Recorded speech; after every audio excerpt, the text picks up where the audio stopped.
Okay, if this is such a great story, why didn't somebody write my book a very long time ago? And I think the answer is in part obvious, that the sources are voluminous. They're not collected in any one place, or even in, state archives in the original 13 states. They are also in local libraries, and, a document or two seems to have wandered to other parts of the Republic, which has become amazingly large in the past 220 years. I think it's not too much to say it would take more than a single professional life to gather all of those materials and to write a book. And I am unaware that God is receiving applications from historians for second lives because they didn't finish their books. So historians have done the prudent thing. They have taken some part of the subject to study, some part of the polemical literature, the ratification fights in one state. The Federalist alone has been a kind of a small industry. Or they look at the whole with very limited questions. Was Charles Beard right? Who were the Anti-Federalists? Or they come together in collaborative projects. There are two wonderful books with chapters on each of the states that met and registered their opinion on, or their decision on the Constitution. The problem there is that sort of the tension of the story falls in the cracks between the story, between chapters. You can't see how one state influenced what came next, or get a sense of the tension or the drama of the overall story. The whole is more than the sum of its parts. And to study the conventions, there was another very specific problem, or special problem, I should say. In 1986, James Hudson, who was head of the manuscript division at the Library of Congress, published an article in the Texas Law Review. He said, among other things, that the recorded debates of the state conventions were hopelessly flawed. And he pointed out also that many states didn't even record their debates. And of course, that makes it impossible for us to say anything about what was said. You can't talk about something for which you have no sources. It's sort of as bad as the arguments in somebody's parlor that were never committed, recorded, or described on paper. And for those debates that were recorded, again, they were flawed. Why? Several reasons. First of all, this is the beginning of the period where debates in large public bodies were recorded at all.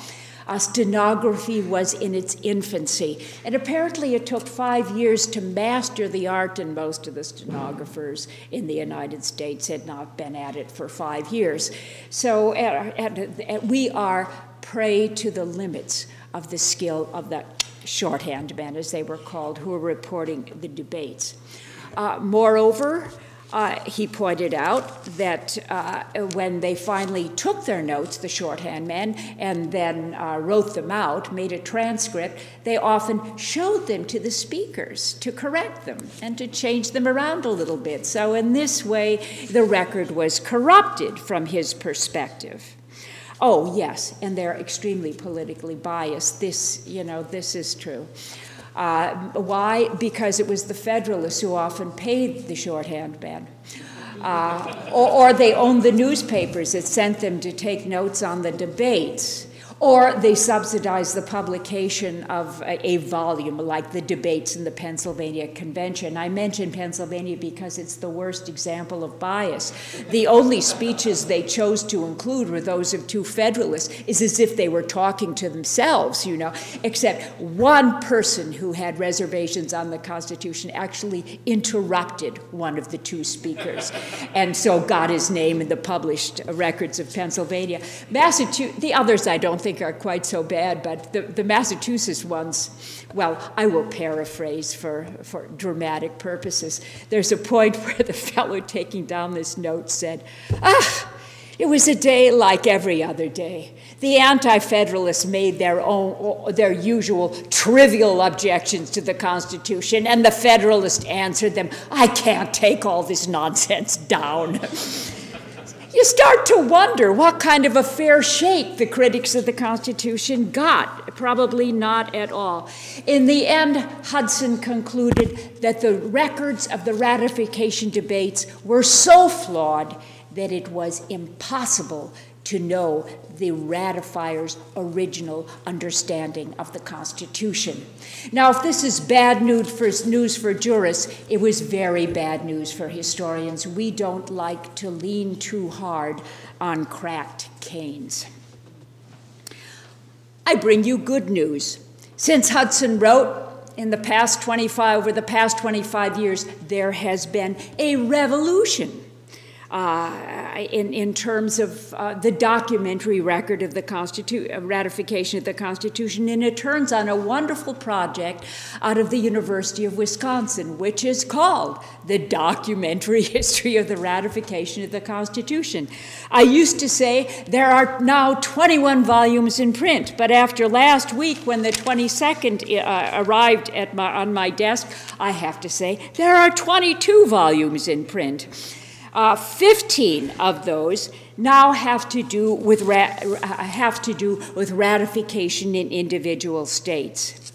They cover 8, and they've begun to cover a 9th. They include and among them are the most important: Pennsylvania, Massachusetts, Virginia, and New York. The new volume is one of 3 on Rhode Island.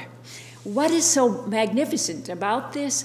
Well, what they've done is for the conventions, they go day by day, and instead of just giving the published debates for states where they exist, they collate a whole series of sources. That is, they will give the official journal for that day, and a journal is published with public money, and it is a sort of a bare bones record. When it met, what officers were chosen, what rules were adopted, what motions were made, what votes were taken. It never tells you very much about what was said, but after a while you can tease a lot of information out of these. The published debates, newspaper articles, the journals of delegates or other people who are listening to the debates. Unlike the federal convention, the state ratifying conventions were open to the public. How could you keep out we the people, in the name of whom the conventions were making a decision? So they had a whole variety of different sources, and if you look at these, you can collate them. You can see where there are. Occasionally, you look and you say, "My God, were they in the same room?" But usually, there's some overlap. There's enough you can tease out, I think, a pretty good idea of what happened. And that is what made my book possible. It also solved an organizational problem. I think and there have been a couple, what I will call, and I don't think I'm the only one, abortive efforts to write this history, usually as a backhanded way of getting at something else. But I think they usually, cracked up on the problem of organization. If you're writing a narrative, you need a clear storyline. You can have artful ways of getting at that storyline, but how do you tell clearly a story which happened in 13 different places, sometimes simultaneously? And how did I solve the problem? What I decided, I would emphasize the 4 major states that represented critical stages in the development of the Constitution: Pennsylvania, Massachusetts, Virginia, and New York, and I would fold the other states in at the appropriate chronological point. That, of course, helps answer what I did with the other 5 states that weren't covered by what I call the DHRC, the Documentary History of the Ratification of the Constitution. For 4 of those 5, there were no published debates, so I couldn't have said all that much anyway. And then I discovered, where I was about to end the book, that the 5th, North Carolina, not only had published debates, but they were utterly magnificent. They were different than all the others. In fact, I will admit at one point, before I got into this book, it crossed my mind that I had done something extremely stupid. I had signed a contract to write on a series of conventions, all of which were debating the same thing. And I thought that, how could that be anything but deadly dull?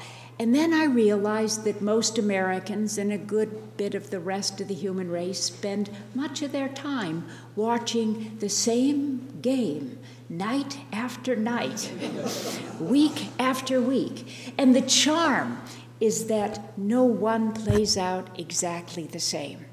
And you don't know the outcome until it happens. And each of the conventions were like that. I mean, you could look at a series of fifth innings and they're all different, right? In the same way, each of these, to a remarkable extent, were distinct from each other, although they were focused on much the same issues. It became, I thought, a perfectly wonderful story.